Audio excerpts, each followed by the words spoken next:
Hvis der er nogen Harry Potter-fans på linjen, så er det faktisk optog man noget til Halvblodsprinsen, netop på den her togstrækning, fordi man skulle bruge noget helt ikonisk vinterlandskab.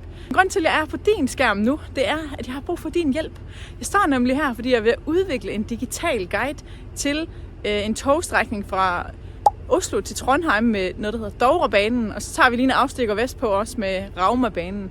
Og den her digitale guide, det er altså for at gøre det nemt for dig at komme på netop det her eventyr, men også mange andre eventyr i Danmark, Norge og Sverige.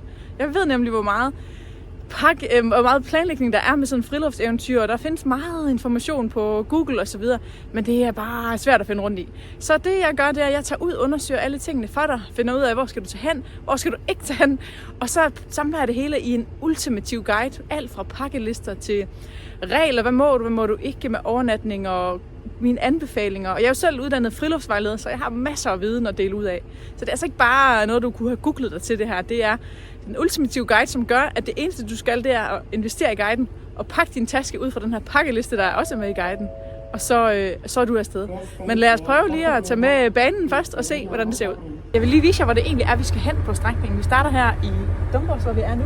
Og så tager vi til Lesja og videre til lidt Dyr og Bjørli, hvor man kan stå på alpinski og stå af undervejs. Og så kommer vi til Romsdalen, som jo er det virkelig smukke, og med Trollvæggen, som er sådan en meget ikonisk fjeldvæg. Jeg har ikke set den, men den skulle være meget brat, så det kommer jeg til at se nu. Så slutter vi i Åndalsnes. Men ikke mere snak. Let's go!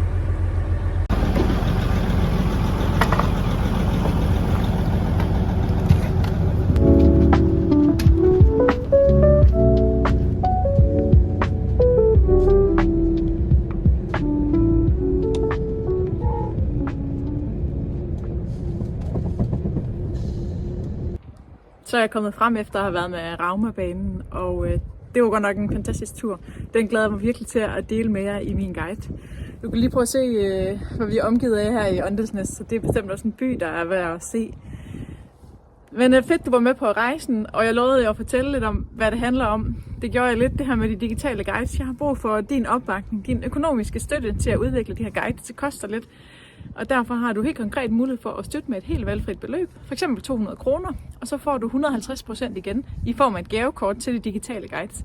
Så du støtter med 200 kroner for eksempel, og så får du 300 igen, som du kan bruge igennem et gavekort. Så jeg håber, du har lyst til at være med på rejsen og støtte mig i det her, fordi jeg tror, det kan blive rigtig fedt, men det kan ikke lade sig gøre uden din hjælp.